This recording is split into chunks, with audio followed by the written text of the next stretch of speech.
김주애가 김정은의 후계자로 거의 확실시된다. 현재로서는 김주애가 유력하다. 어떻게 여자애가, 그것도 저 조그만 애가, 북한이 어떤 체제인지 아십니까? 남존여비가 보통이 아니고 아들, 장자, 이게 뭐 최고라고 얘기를 합니다. 김정은이 만약에 급작스럽게 사망을 하거나 유고 사태에 빠진다 이렇게 되면 사실은 김주애가 당장 후계 권력을 넘겨받기는 어렵습니다. 그러면 그 과정에서는 어쩔 수 없이 아마도 차기 지도자로 나설 것 같아요. 김주애가 김정은 따라 중국까지 갔는데도 숙소에서 두문불출한 이유는 뭔가요? 중국과의 갈등 부분이 하나 있을 수 있고요. 또 북한 측이 의도적으로 김주애를 노출시키지 않았다. 이런 두 가지 가능성이 있는데요. 저는 앞부분을 더 비중 있게 보고 있습니다. 북한 김정은이 자신의 딸을 중국 전승절 80주년 행사에, 그것도 다자 외교 무대에 자기가 처음 등장하는데 데리고 갔거든요. 저 같으면은 그런 복잡한 무대에 처음 서게 되면 딸이나 누구를 데려가는 거 오히려 부담스러웠을 거예요. 근데 김정은으로서는 국제 무대에 김주애를 알리는 게 좀 급했던 것 같습니다. 그런데 시진핑의 입장에서는 이게 좀 마뜩치 않았을 수가 있습니다. 내가 전승절 행사로 해서 트럼프 보란듯이 푸틴도 부르고 김정은도 부르고 또 비동맹, 뭐 글로벌 사우스라 그러는 저개발 국가들, 친중 국가들 다 불러서 잔치를 하고 있는데 여기에 세계적인 스포트라이트를 받고 있는 김정은의 딸 주애가 나타나서 씬스틸러 역할을 한다? 언론의 관심, 현지 언론뿐만 아니라 외신들, 중국의 SNS나 이런 데가 다 그쪽에 관심이 쏠린다? 시진핑뿐만 아니라 중국의 지도부, 그리고 이번 그 행사를 준비해온 중국 측 관계자들한테도 이게 마땅치 않았을 겁니다. 그래서 9월 2일 날 김정은이 전용 열차를 타고 베이징역에서 내려서 왕이 외교부장 같은 사람들한테 이제 영접을 받는 이런 상황인데 신화통신이 가장 먼저 보도가 나왔어요. 근데 중국 관영 매체의 사진을 보면 김주애가 보이지가 않습니다. 김정은이 덩치 뒤에 주애가 이렇게 가려서 얼굴이 요만큼만 이렇게 나와요. 그래서 주애인가 아닌가 알 수 없는 이 정도 상황이었는데 잠시 후에 조선중앙통신 북한 관영 매체에서 김정은 뒤에 딱 서 있는 김주애의 모습을 담은 사진을 전송을 합니다. 그래서 김주애가 갔구나 이렇게 이제 저희들이 알게 됐죠. 물론 그런 성격이 있고 또 북한이 사실 의도적으로 좀 노출을 자제했을 가능성도 있습니다. 근데 이 부분은 저는 조금 설득력이 떨어진다고도 보고 있어요. 왜냐하면 그 먼 곳까지 또 김주애가 공식적으로 해외에 나가는 첫 그런 자리라면은 데리고 가서 뭐 베이징 그 천안문 막루에 올라서 퍼레이드를 보게 하고 이런 건 못한다 그래도 본인 일정과 별도의 일정으로 예를 들어 중국의 첨단 무슨 문화 아니면 산업시설을 참관한다든가 이런 것들을 통해서 자기 후계자이자 딸인 주애의 어떤 안목을 넓혀주는 이런 활동을 틀림없이 했을 거거든요. 근데 그런 것들이 없이 우리 국정원이나 정보당국 또 외신들이 본 바에 따르면 숙소인 북한 대사관에 들어간 뒤로 두문불출하다가 귀환하는 열차를 탄 걸로 이렇게 확인이 되고 있습니다. 그래서 어떤 측면에서 보면 중국 측으로부터 모종의 좀 압박을 받은 거는 없을까 이런 생각까지도 듭니다. 나오지 말고 나대지 말고 좀 숙소에 있었으면 좋겠다 이런 메시지가 전해진 건 아닌지 이런 생각도 하게 됩니다. 김주애가 국제 무대에 등장했지만 오히려 최근 존재감이 줄어든다는 분석도 있습니다. 후계 구도는 실제로 얼마나 진행되고 있나요? 치고 빠지기식 김주애 띄우기는 계속되고 있습니다. 지난 3년간 이런 부분이 이제 진행이 되면서 조금씩 업그레이드 시키고 또 기정사실로 만들고 뭔가 이전보다 성숙된 모습을 드러내려고 하고 있거든요. 그리고 처음에는 사랑하는 자제분 뭐 이렇게 해서 김정은의 관점에서 김주애 딸로서 관점을 드러냈다면 그 뒤에는 존경하는 자제분이라고 이렇게 얘기했잖아요. 존경하는은 딸을 아버지가 존경하는 경우는 없겠죠. 주체를 갑자기 북한 주민들, 북한 인민들로 이제 전환을 하는 거죠. 그러면서 주애를 자꾸 띄우고 있는데 여러 가지 논란이 있습니다. 김주애가 정말 후계자가 맞느냐 뭐 이런 걸 가지고 논란이 많이 있습니다. 특히 이제 북에서 오신 분들, 이런 분들은 그럴 가능성이 없다 이렇게 얘기들을 많이 하고 있고, 전문가들 사이에도 의견이 분분합니다. 그런데 저는 이렇게 생각합니다. 이런 문제는 사실은 정보 판단의 문제지 해석의 영역은 아니라고 봐요. 그렇다면 저희 전문가들이나 뭐 저널리스트들, 또 대북 관측통들의 입장에서는 북한 관영 매체에서 나오는 어떤 영상이라든가 워딩이라든가 이런 것만 가지고 분석을 할 수밖에 없는 이런 한계가 있거든요.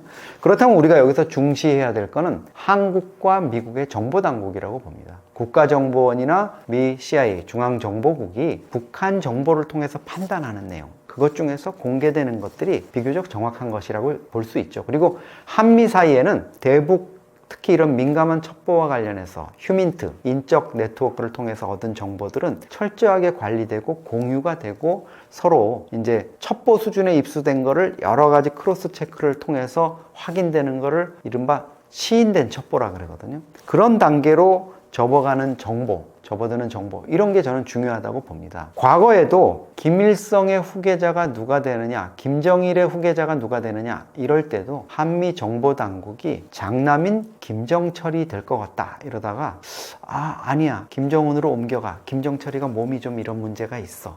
그에 앞서서 뭐 또 김정은의 이복형인 김정남이 후계자로 거론됐던 때도 있었지 않습니까? 근데 일본 나리타 공항에 밀입국하다 들켜서 망신산 다음에 낙마하고 있어. 아니야, 뭐 다른 요인이 있는데 그것 때문에 더 뭐 어려워졌대.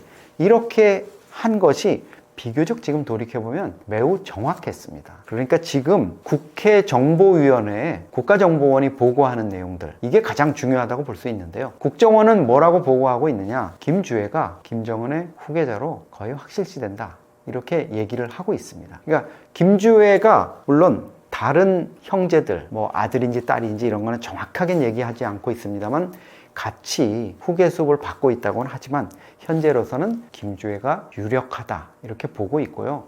이런 것들은 뭐 단순히 그냥 관측이 아니라 아마 대북 감청 정보라든가 여러 가지 그 관련 정보를 통해서 판단이 이루어지는 거고요. 국회정보위가 국정원 예산이라든가 여러 가지 면에서 관여하고 있는데 거기에다가 국정원이 어설픈 정보나 나중에 금방 거짓이나 판단 잘못으로 드러날 정보를 보고하지는 않겠죠.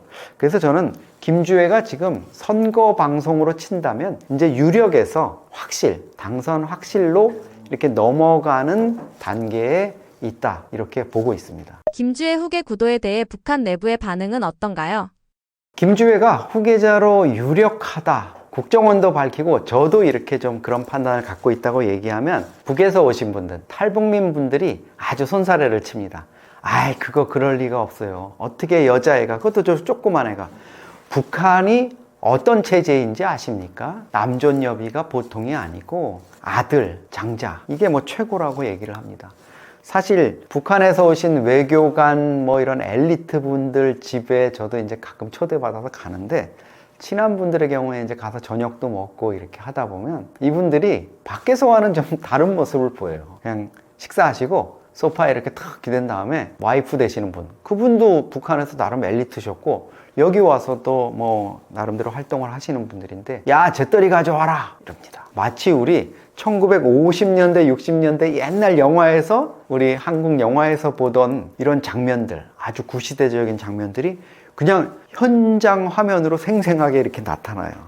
그만큼 이제 북한이 가부장적인 사회고 이런 거는 맞습니다. 그렇지만은 북한 내부의 반응들, 지금은 아마 이런 거를 낯설게 보고 있고 이러겠지만 끊임없이 북한이 정교한 이런 작업들을 통해 가지고 김주애를 후계자로 만드는 과정을 만들어 갈 거라고 저는 봅니다. 그거는요, 매우 치밀할 거고 무엇보다도 북한 체제의 명운을 건 겁니다. 김정은 입장에서는 자기 가업이잖아요. 패밀리 비즈니스지 않습니까? 이거를 계속 이어가야 되는 이런 과정에서 핏줄로 따라서 믿을 건 핏줄뿐이다, 이런 것 때문에 지금 부자 세습을 하는 거잖아요. 다른 사람한테 맡겼다가는 사후에 자기에 대한 격하운동이나 비하운동, 뭐 비판운동 이런 게 벌어지고 바뀌면은 이거는 이제 자기네 집안의 몰락, 이런 걸로도 볼 수 있기 때문에 계속 치밀하게 이루어질 거고요.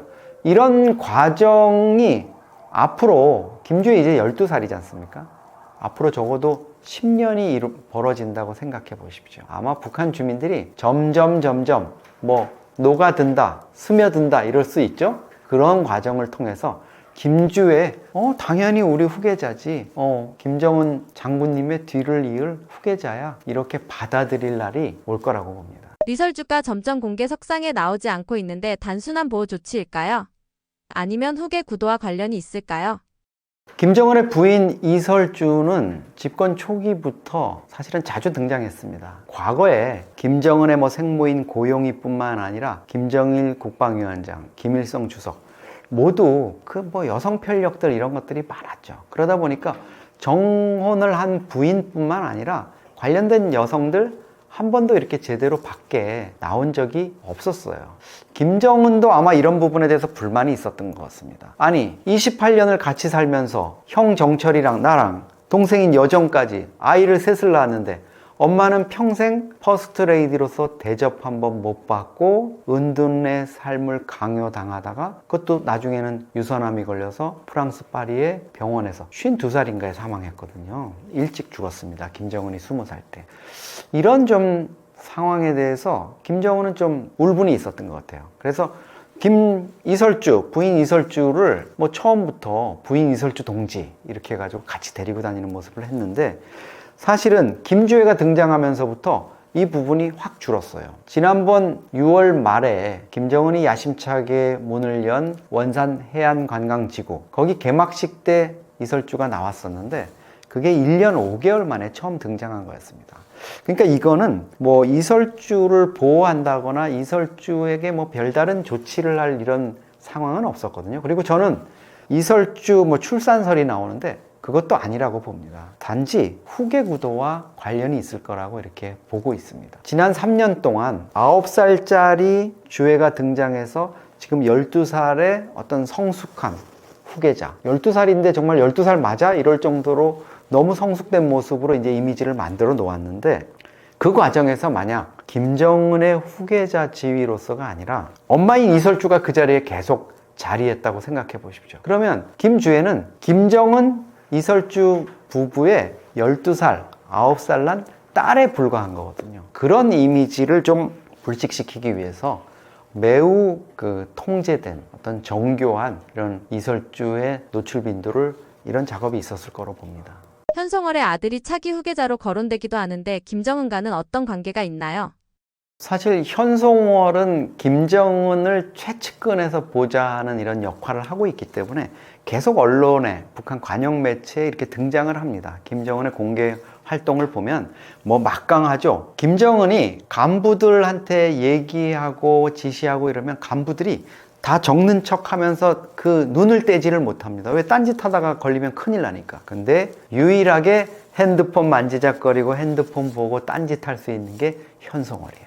그만큼 이제 막강한 파워를 휘두르고 있다 이렇게 보고 있는데 그러면 김정은하고 현송월이 정말 남녀관계 그렇고 그런 사이냐 이런 부분은 저는 조금 좀 생각을 달리합니다. 현송월의 아들이 차기 후계자가 되는 거 아니냐 이런 얘기들도 나오고 있는 건데요. 현송월은 사실 과거에 북한 TV에 출연했을 때 딸을 임신하고 있다 이런 얘기를 한 적은 있었어요. 물론 아들이 있을 가능성도 있는데 김정은의 아이를 만약에 현송월이 출산을 해서 낳았다 이렇다면은 첫째는 지금처럼 김정은 옆에서 허드렛 일이나 하면서 꽃다발 받으면 꽃다발 받쳐주고 담배 피운다 그러면 재떨이 내놓고 이런 역할, 허드렛 일을 하는 역할은 하지 않았을 겁니다. 둘째는 정말 김정은의 여자고 김정은의 아이를 임신하고 이랬다면 우리의 가요 무대 비슷한 그 요청 무대라는 프로그램에 현송월이 나와서 객석에 앉아 있는데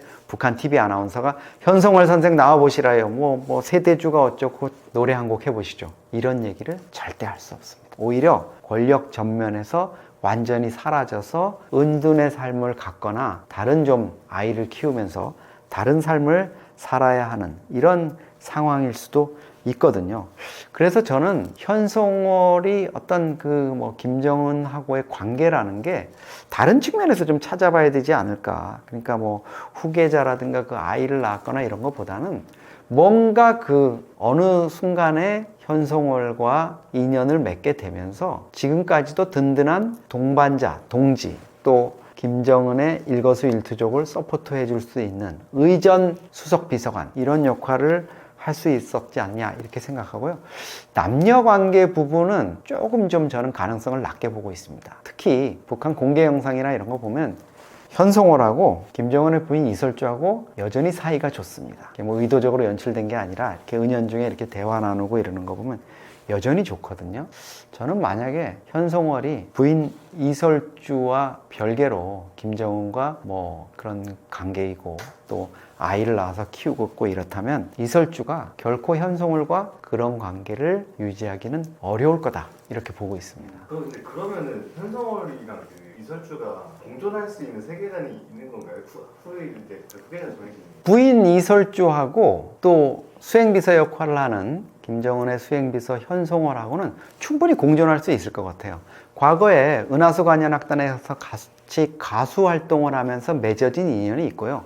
제가 보기에는 이설주는 아마 김정은의 눈에 들어서 부인으로 이렇게 발탁이 된 것 같고, 현송월은 가수지만 어떤 탁월한 정치적 욕심이라든가 또 능력, 이런 것들이 좀 드러나는 부분이 있습니다. 현송월이 김정은의 특사로 2018년 초에 한국에 왔을 때 그 좀 자기 능력이라든가 이런 것들, 또 카리스마를 발휘하고 이러는 것들을 보면은 남다른 사람이다, 이런 거는 좀 알 수 있거든요.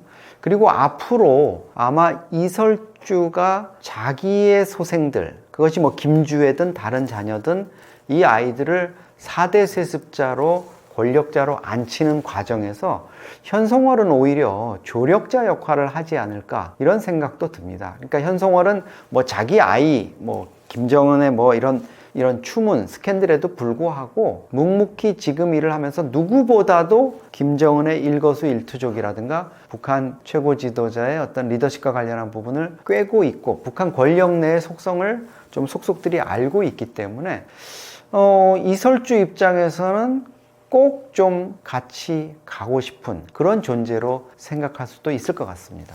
김정은은 리설주, 김주애, 김여정, 현송월을 대중 앞에 각각 어떤 이미지로 보여주고 있나요?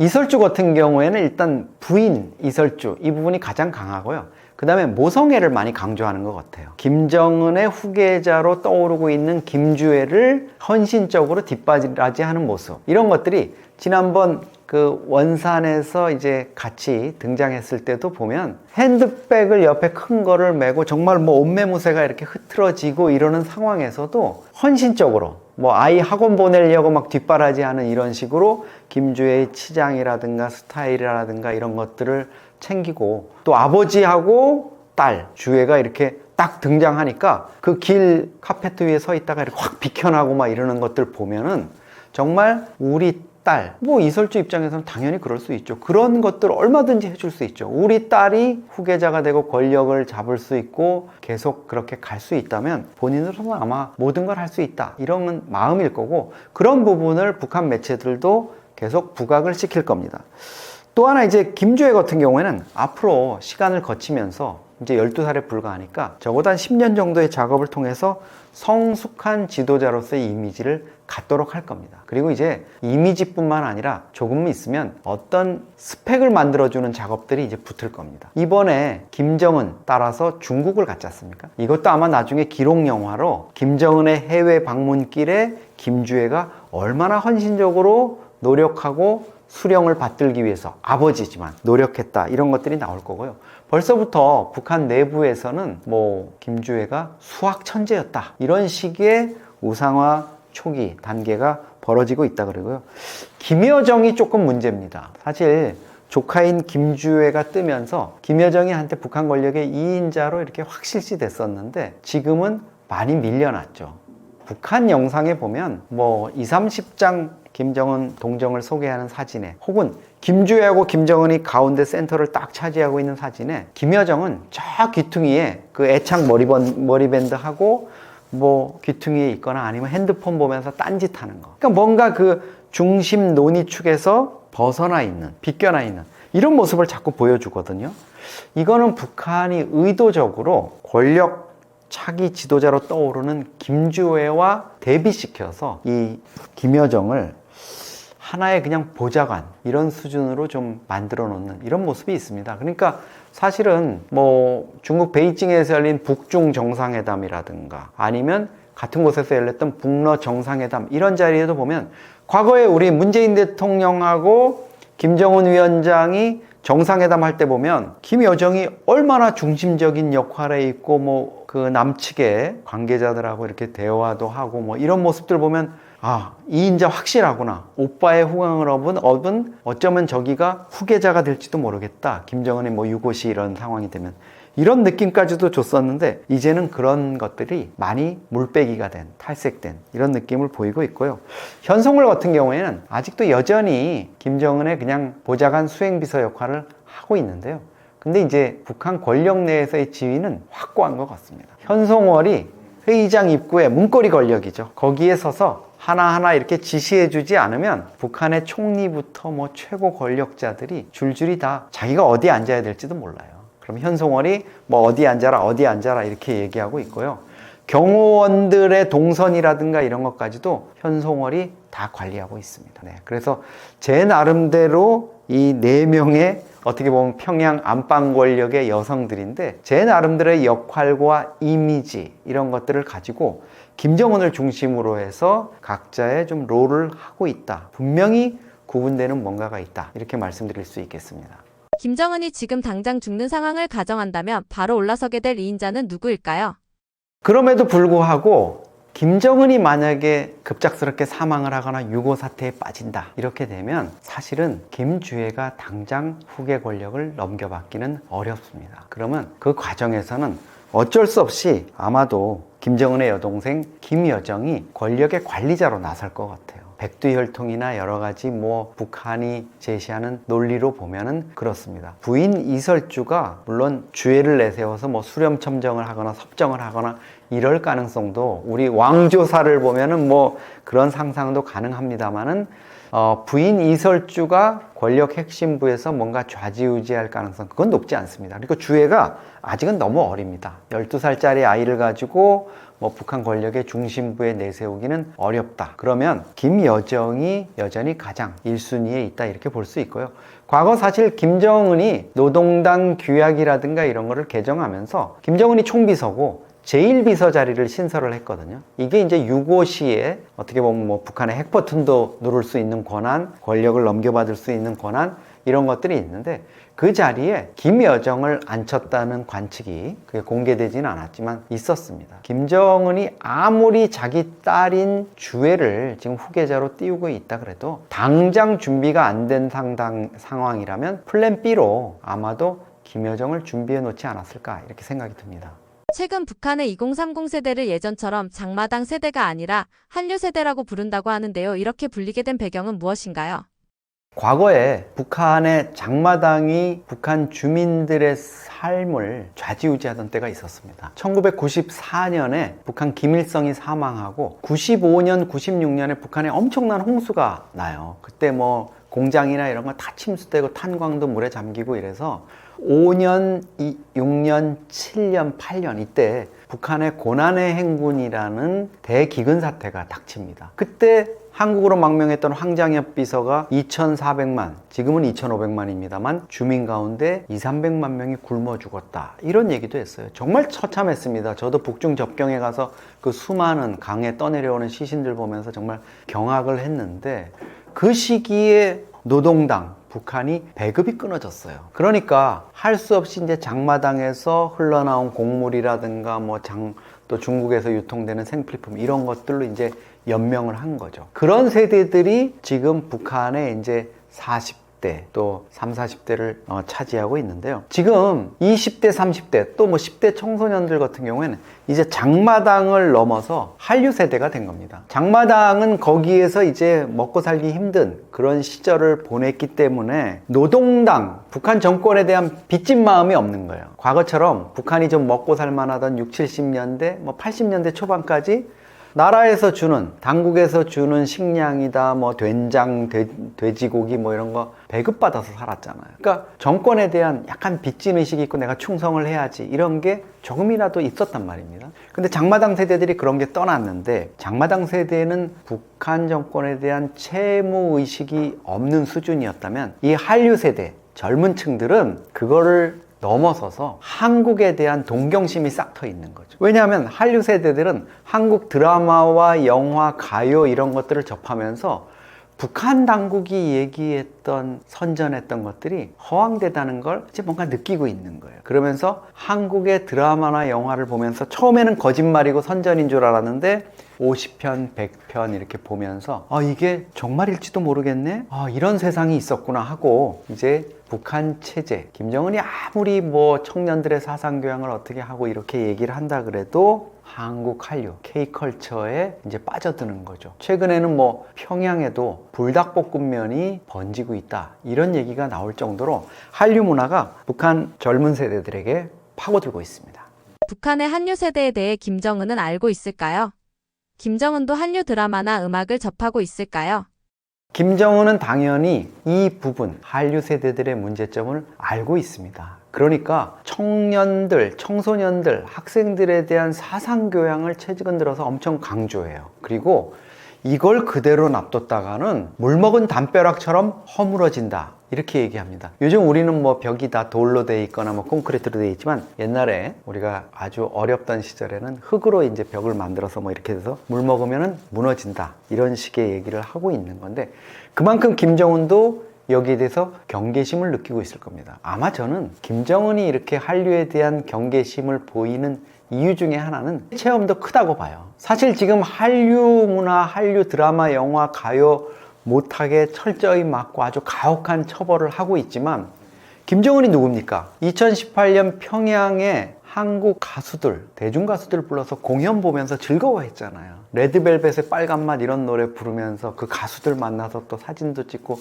좋아했잖아요. 아마도 김정은도 그렇지만 딸 주애도 한류 문화 탐닉하지 않았을까요? 김주애가 위성 TV나 이런 거 통해서 다 한국 뭐 해외 채널 다 볼 수 있을 텐데, 또 보고 싶은 거 있으면 얼마든지 접할 수 있고, 심지어 한국의 뭐 아이돌 그룹이나 이런 쪽에 굿즈를 사고 싶고 음반을 사고 싶으면 그것도 구해볼 수 있을 텐데 한류에 빠지지 않았을까요? 김정은의 생모인 고용희도 사실은 생전에 김정일 국방위원장하고 차 안에서 같이 듣던 무슨 한국의 뭐 그때 그 사람, 심수봉의 이런 노래가 좋았다, 이런 얘기를 한 적도 있어요. 그래서 과거에 평양 공연 때 뭐 김정은이 이런 것 때문에 특정 가수한테 이런 노래를 불러달라 이렇게 얘기했다는 적도 있습니다. 그러니까 김씨 집안 자체도 이렇게 한류에 빠져 있는데 주민들은 뭐 더 말할 게 없다, 이렇게 봐야 되겠죠. 그래서 사실 탈북민 분들이나 이런 분들이 얘기하지 않습니까?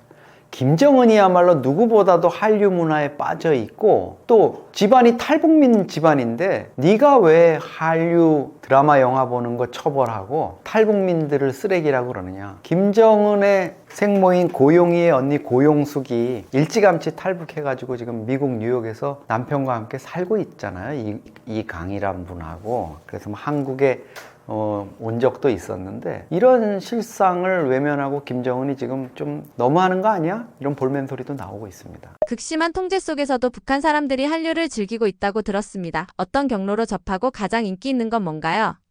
북한의 드라마, 영화, 가요 등이 유입될 수 있는 통로는 사실상 북중 접경을 통한 게 유일합니다.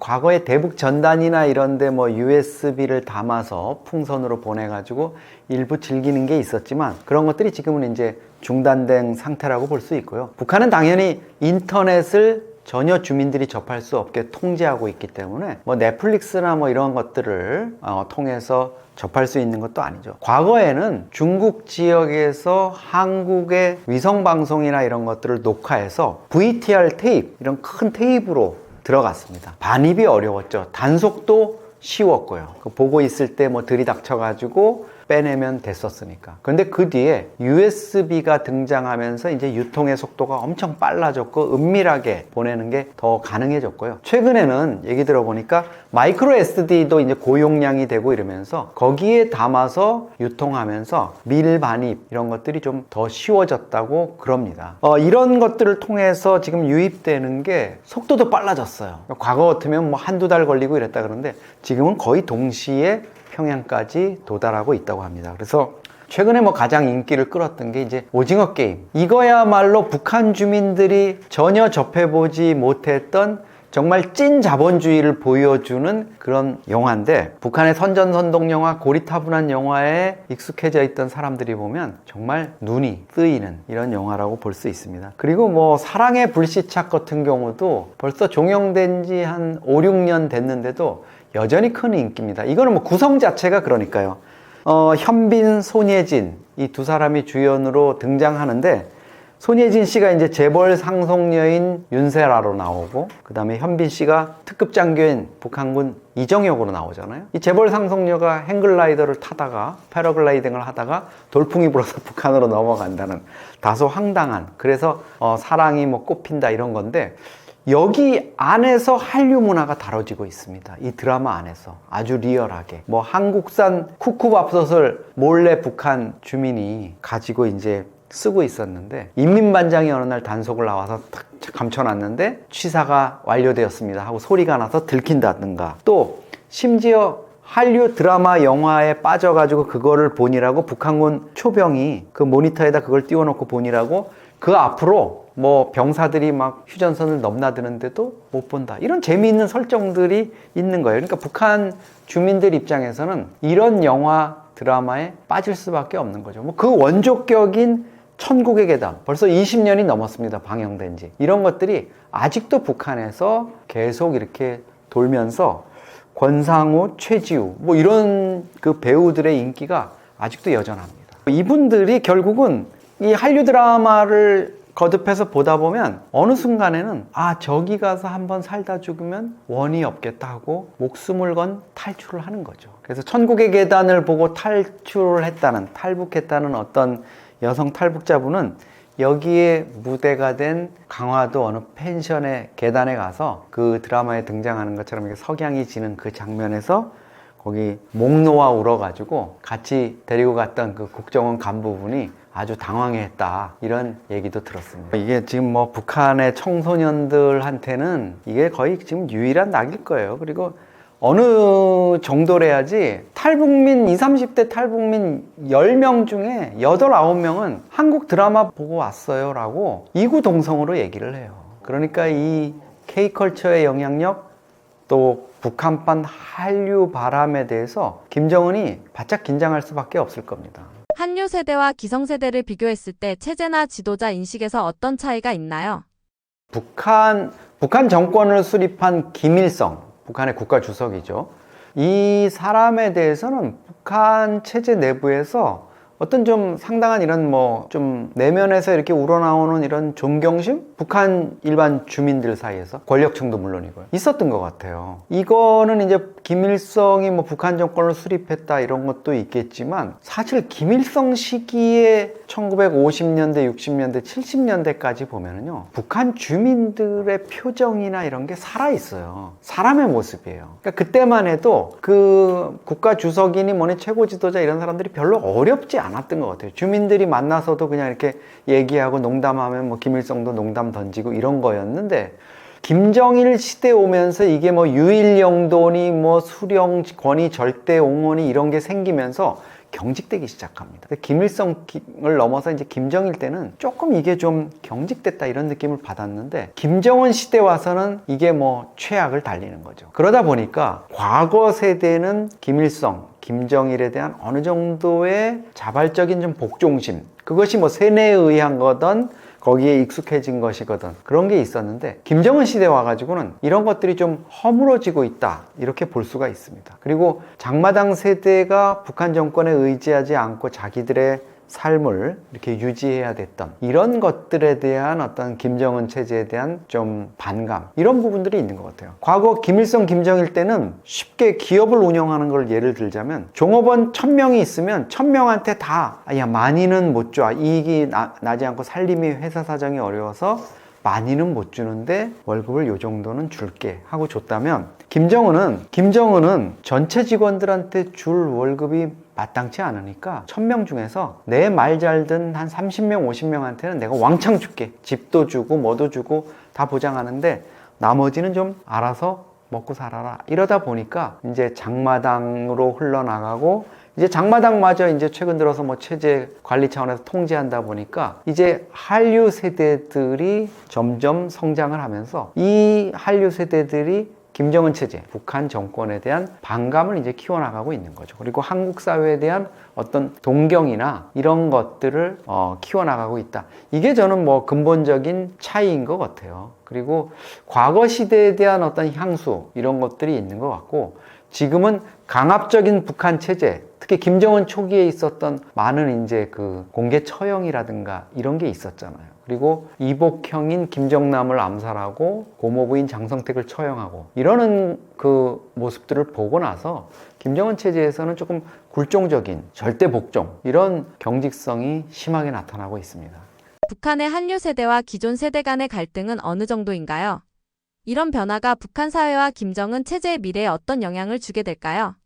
북한에서도 이런 부분이 강력하게 나타나고 있죠. 일반 주민들 사이에서의 어떤 그 세대 간의 갈등도 있지만, 특히 엘리트 내부에서 이 세대가 격차가 이제 심하게 나타나는 것 같아요. 한국으로 탈북망명한 북한의 고위층들을 보면 우리가 그걸 알 수 있습니다. 북한에서 남부럽지 않게 살았어요. 뭐 집안이 김일성하고 같이 북한 정권을 수립한, 또 그의 버금가는 지위를 누리는, 말하자면 김정은이 최대 주주라면은 자기네들도 어쨌든 어느 정도 대주주 지분이 있는 거예요. 그 정도면 북한에서 먹고 사는데 전혀 지장이 없거든요. 그리고 그 사람들은 한국에 와서도 나는 뭐 북한이 싫어서 거기에서 못 살아서 온 게 아닙니다, 이렇게 얘기를 솔직하게 털어놓습니다. 그러면 무엇 때문에 문제가 생겼느냐? 그 자녀 세대들이 북한 체제에 적응할 수 없는, 한국 사회를 동경하는 한류 세대이기 때문이죠. 그 이전 세대는 뭐 장마당에서 먹고 살건 북한의 배급을 받건 북한 체제에서 그럭저럭 먹고 살 수 있고, 굳이 목숨을 걸고 탈북을 해서 집안 가족들이 풍비박산 나고 어려움을 겪게 하는 이런 리스크를 감당할 이유도 없고 그러고 싶지도 않았던 사람들이죠. 근데 이 한류 세대인 자녀들이 엄청난 사고를 치게 됩니다. 해외 외교관이나 주재관으로 나오면서 현지에 있는 국제학교에 보내놨더니 거기에서 한국 학생들과 어울리고 특히 한류 문화, 영화, 드라마 이런 걸 보면서 북한으로 말하면 부르주아 날라리 사상에 물든 거죠. 그러다 보니까 국제학교를 다니다가 이제 2, 3년 지나서 평양에서 임기가 끝나고 이제 부모를 귀임하라고 할 때쯤이면 넌지시 이제 커밍아웃을 하는 거죠. 사실 저는 이렇게 해서 한국 사회를 알게 됐습니다. 그리고 이제는 평양에 들어가기 싫어요. 거기서는 살 수가 없을 것 같아요. 합니다. 부모가 거기에 동조하지 않으면 아이들이 먼저 한국 대사관에 뛰어들거나 망명길을 선택해요. 그래서 부모들이 어쩔 수 없이 한국에 오게 됩니다. 그리고 부모가 사실 부모 입장에서 자식이 그런 식으로까지 얘기를 하면 아차 싶겠지만 곰곰이 자녀들의 미래라든가 이런 걸 생각해 보면 다시 평양으로 돌아간다는 건 너무너무 감당하기 힘든 일이 기다리고 있는 걸 수도 있습니다. 물론 탈북 망명을 해서 한국에 오게 되면 북한의 부모님들이나 가족들이 겪는 고초, 그런 부분들도 있겠죠. 그렇지만 이분들 같은 경우에는 자녀가 제일 우선인 것 같아요. 부모들 입장에서는. 그래서 조금 북한에 있는 가족들이나 여기에 미안함이 있지만 한국으로 들어오고 있고, 사실은 뭐 영국 런던에 있다 온 태영호 공사라든가 또 이태리에서 온 조성길 참사라든가 여러 외교관들이 있는데요. 이런 공개되지 않은, 공개된 분들보다 훨씬 많은 북한의 엘리트들이 한국에 정착해서 살아가고 있는데요. 이분들 중 상당수가 어떻게 오셨어요? 이러면 아이고 자식이 원수지요. 이렇게 얘기하는 분들이 많이 있습니다. 김정은이 중국 방문해서 푸틴에게 숙소와 발언으로 굴욕을 당한 배경은 무엇인가요? 북한 김정은 위원장이 중국 전승절 80주년 행사 참석을 위해서 지난 9월 2일부터 2박 3일 동안 베이징에 체류를 했습니다. 김정은은 중국을 갈 때마다 특히 베이징에 들릴 때면 갸오이타이, 조어대라고 우리가 얘기하는 북한 전용의 중국 그 영빈관에 묵었어요. 그게 이제 18억하게 주로 묵었는데 이번 같은 경우에는 푸틴이 일찌감치 18억을 점령하는 바람에 선점을 하는 바람에 거기에 묵지 못하게 됐습니다. 그렇다면 당연히 중국이 김정은을 환대를 하는 입장이라면 다른 특각이라든가 버금가는 숙소를 제공을 하는 게 맞았다고 볼 수가 있거든요. 근데 김정은이 그렇게 하지를 못하고 중국에 있는 북한 대사관에서 2박 3일을 머물렀습니다. 저도 사실 북한 김정은이 도착하는 영상을 보면서 베이징 시내를 지나가지고 그 에스코트한 행렬이 북한 대사관으로 가길래 대사관에 잠깐 들려서 이제 인사 격려를 하고 숙소로 가겠구나 했는데 거기서 2박 3일을 묵었습니다. 이거는 물론 김정은이 일각에서는 보안 문제 때문에 거기에 머문 거다 이렇게 얘기하는데 그런 관측은 사실 맞지 않습니다. 김정은이 머물렀던 북한 대사관 주변에는 르탕공원이라는 큰 공원이 있어가지고 보안에도 이렇게 유리하지가 않습니다. 그리고 최근에는 그 옆에 20층짜리 빌딩이 들어서가지고 그 빌딩에서 내려다보면 김정은이 대사관 안에서 움직이는 게 다 보일 정도예요. 물론 중국 공안이 그런 부분을 철저하게 경호를 위해서 차단을 하겠지만 어쨌든 북한 경호 입장에서는 부담되는 요인일 수 있습니다. 특각에 들어갔으면 그런 일이 없을 텐데요. 이런 문제 때문에 김정은이 뭔가 평양에서 베이징으로 정말 6년 몇 개월 만에 갔는데 제대로 된 대우를 못 받은 거 아니냐 이런 얘기가 나오고 있습니다. 그리고 특히 김정은 입장에서는 딸 주애를 데리고 갔잖아요. 그러면 주애한테 좀 폼나는 데서 자게 하고 이래야 되는데 베이징에 있는 북한 대사관 숙소가 아무리 잘 갖춰놓는다 그래도 거기가 뭐가 변변할 게 있겠습니까? 그런 입장에서 보면 이거는 어떤 김정은이 원해서 그 숙소에 대사관 숙소에 묵었다 이렇게 보기보다는 베이징으로부터 좀 겉으로 보기와 달리 홀대를 받은 것 아니냐 이런 관측이 가능하겠습니다. 북한이 러시아와 정찰 위성 협력을 논의해왔지만 실제 지원이 지연되거나 불투명하다는 분석이 있습니다. 러시아가 한 발 물러선 이유는 무엇일까요? 러시아 입장에서는 핵심적인 기술은 북한에 주지 않겠다 이런 입장이 분명한 것 같습니다. 특히 핵 문제라든가 ICBM과 관련해서 북한이 아직 그 기술을 넘지 못하는 특히 대기권에 재진입하는 데 있어서 견뎌낼 수 있는 어떤 소재 문제라든가 과학기술적 문제 요 마지막 그 티핑 포인트를 풀 수 있는 열쇠를 넘겨주지 않는 것 같아요. 푸틴 입장에서는 김정은이 무기 지원이나 병력 지원을 통해서 우크라이나전에서 고전하는 자기를 도와준 거는 고맙지만 핵과 미사일 관련한 기술들 특히 원자력 잠수함 핵 잠수함 운용에 필요한 소형 원자로라든가 이런 부분들을 넘겨줄 경우에 국제사회로부터 푸틴, 러시아가 당해야 되는 어떤 압박들, 비난들 이런 것들까지 내가 감수하기는 싫다 이렇게 판단을 한 것 같습니다.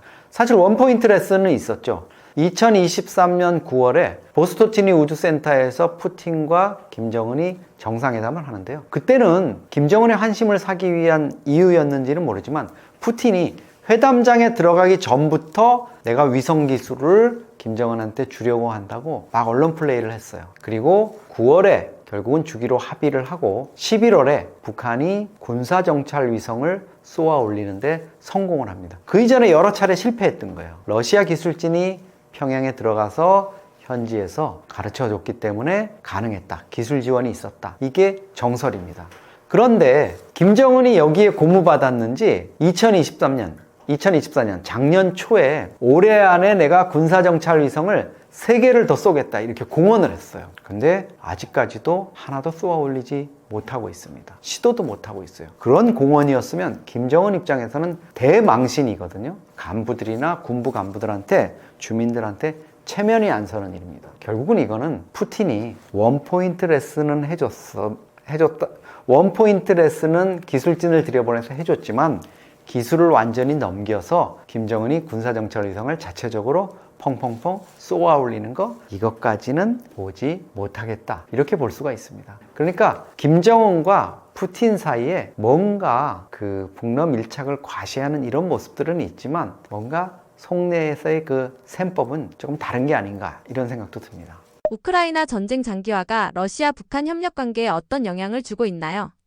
지난 8월을 기점으로 해서 북한이 이제 우크라이나전에서 점점 발을 빼는 듯한 모습을 보이고 있어요. 작년 10월 중순에 11,000명을 파견하고 올 초에 3,000명을 파견했는데, 사실 14,000명을 파견한 전투에서 2,000명이 전사했습니다. 북한군 명사 7명 중에 1명이 죽은 거예요. 이건 뭐 괴멸 상태라고 볼 수 있고요. 제가 보기에는 통상적으로 부상자는 전사자의 3배에서 5배거든요. 그러면 14,000명 상당 부분이 손실을 입었다, 이렇게 볼 수 있습니다. 그리고 김정은이 최근에 6월 달에 이제 푸틴의 특사가 와가지고 다시 병력 요청을 하니까 그때는 1,000명의 전투 공병하고 수천 명의 3,000명 정도로 이제 알려지고 있는데요. 그 군인 건설자들을 보냈습니다. 이거는 이제 전투가 아니라 전후복구라든가 공병 건설, 이런 쪽으로 북한군 임무가 전환되고 있다고 볼 수가 있고요. 북한이 최근에 김정은이 참석한 가운데 전사자라든가 이런 사람들을 뭐 영웅 훈장을 주고 그 다음에 운구하는 화면을 방영하고 이래서 이제 이 우크라이나전 참전 부분을 좀 마무리하는 이런 모습을 보이고 있어요. 전투 부분에 관련해서는. 북한군 총책으로 우크라이나전에 파견돼 있던 총참모부 제1부총참모장 김영복이라고 있습니다. 3스타 북한군 계급으로는 상장인데요. 이 사람이 평양으로 그 뭐 훈장 행사 이런 걸 위해서 귀환했는데 돌아가지 않고 한미합동 군사연습에 대한 비난 담화를 자기 이름으로 내고 이러거든요. 이런 걸 보면 총책임자가 이제는 한미합동 군사훈련이나 본인의 본래 임무 쪽으로 돌아온 거 보면 우크라이나전 부분을 이제 좀 마무리하는 단계, 이게 있습니다. 뭐 당연히 전황으로 봐도 북한은 사실 우크라이나 국경을 들어가가지고 무슨 작전을 하거나 이런 거는 아직까지 나타나고 있지 않아요. 우크라이나가 점령했던 러시아 영토인 쿠르스크를 탈환하는 작전에 집중 투입돼서 그 임무를 지금 연초에 완료했다고 자기네들은 주장하기 때문에 아마도 여기에서 매듭이 지어지는 것 같고, 김정은 입장에서는 푸틴한테 지금 KN-23 미사일이나 이런 것들도 지원하고 포탄을 무려 1,200만 발을 지원했어요. 152mm 포탄으로 기준해서 우리 국방정보본부가 얘기해. 이렇게 엄청나게 투입하고 14,000명을 보내가지고 2,000명이 죽고 거의 대부분이 괴멸당하는 이런 상황. 김정은으로서는 북한 체제 내부에서 일어날 수 있는 불만이라든가 리스크를 안고 해준 거거든요. 근데 푸틴이 주는 대가나 보상은 뭐가 좀 마땅해 보이지가 않아요. 그런 것 때문에 아마 김정은도 지난번 베이징에서도 뭐 푸틴을 만나서 북러 정상회담을 하고 웃었지만, 푸틴은 계속 립서비스잖아요. 아, 정말 희생을 고귀하게 생각한다, 고맙게 생각한다 이러지만 뭔가 지금 화끈하게 뭐가 북한에 반대급부로 들어갔다, 이런 흔적은 지금 보이지 않고 있습니다. 최근 일각에서는 북한이 러시아와의 군사협력 과정에서 불만을 드러내고 있다는 이야기도 나오는데요. 실제로 양측 간의 갈등 조짐이 있다고 보시나요? 네, 프리드리히 나우만 재단이라고 있습니다. 여기 한국 지부에서 북한이 러시아에 지원한 어떤 그 지원 물량, 거기에 대한 러시아의 반대급부, 이걸 좀 분석 자료를 냈습니다. 그런데 놀라운 건 북한이 제공한 어떤 물자나 인력이나 전투병이나 뭐 무기 이런 거에 러시아가 준 거는 10분의 1밖에 안 된다는 겁니다. 그게 이제 수치로도 나오는데요. 2023년에 이후에 최대 98억 불, 그러니까 13조 6천억 원어치의 포탄과 무기 뭐 이런 것들을 러시아에 지원을 했답니다. 근데 러시아가 준 거는 식량이나 연료, 뭐 소규모 군사장비 이래가지고 얼마 안 된다는 거죠. 이게 아마 북러 사이에 좀 갈등이 될 수 있을 것 같아요. 그리고 이제 우크라이나전이 아직은 뭐 북미 간에 북한과 러시아 간에도 그렇지만 미러 간에 우크라이나 종전 관련해서 아직도 좀 트럼프와 푸틴이 옥신각신하는 부분이 있긴 하지만 결국은 이제 종전 수습 단계를 이렇게 접어들게 되면은 푸틴이 김정은에 대해서 느끼는 어떤 효용이라든가 이런 것도 좀 급속히 감소할 수 있고요. 김정은도 이미 그런 거를 알고 있는지 지난번 9월 초 전승절 행사 참석을 계기로 해서 시진핑한테 북중 관계 복원 이런 시그널을 보내면서 돌아가서 아마 시진핑 입장에서는 집 나갔던 아들 돌아오는 그런 식으로 좀 대우를 한 것 같고요. 김정은도 가서 아마 시진핑한테 그동안 좀 사정이 있어서 북러 친선을 강조하다 보니까 이런 좀 결례가 있었습니다. 이런 시그널을 보낸 것 같습니다. 그리고 무엇보다도 김정은 입장에서는 북한을 진짜 경제적으로 도와줄 수 있는 거는 중국, 시진핑 형님밖에 없다. 이런 생각을 할 것 같습니다. 이거는 뭐 북한의 대외 교역에서 중국이 차지하는 게 80%에서 코로나 때는 최대 95%까지 올라갔는데 러시아가 차지하는 비중은 1%도 되지 않는다는 이런 수치가 입증을 해주고 있는 것 같습니다. 만약 러북 협력이 삐걱거리게 된다면 김정은 정권의 대외 전략이나 북중 관계에는 어떤 변화가 생길 수 있다고 보시나요?